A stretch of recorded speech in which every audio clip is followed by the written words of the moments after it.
Well, no player of the nearly 350 prospects that worked out here at the Indianapolis Combine impressed me more than wide receiver Julio Jones from Alabama.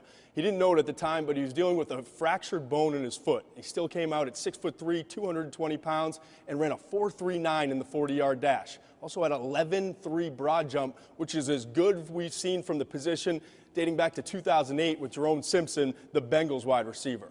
Now, the big question is with Jones, is he going to lose some steam in his draft stock moving forward because of this injury? I don't think it's the case. I think as long as the surgery goes well and he's recovering and on time with that rehabilitation, a lot like Michael Crabtree, who was the number 10 pick 2 years ago, 2009 draft, even though he wasn't able to work out at all. That's why I think Jones will remain somewhere in the top 15 and could go as high as number 14 to the St. Louis Rams.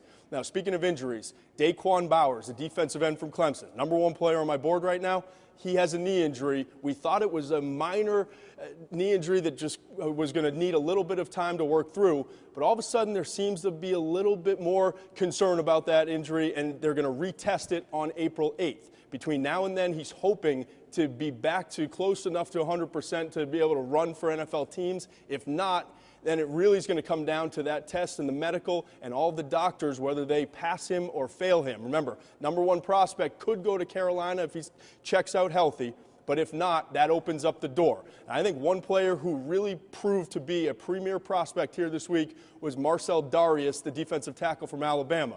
Now, he may not be number 1 worthy overall, but I think he's getting close. He's a very safe pick because he's a 3-down defensive tackle at 319 pounds with a great 10-yard split, explosiveness, versatility to his game. I think Darius right now is ahead of Nick Fairley from Auburn as the number 1 defensive tackle, and as I said, a legitimate candidate to come off the board number 1.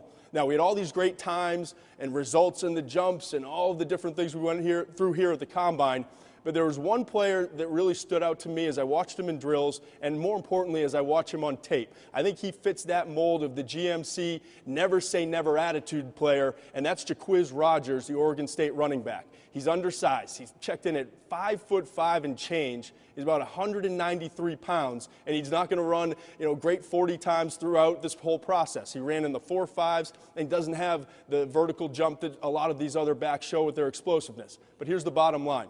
He's tough. He's durable. He has over 900 touches in the last 3 years at Oregon State. And I think that Jacquizz Rodgers, whether he comes off the board in the 2nd or the 3rd round, is going to wind up being one of the steals of the 2011 NFL Draft.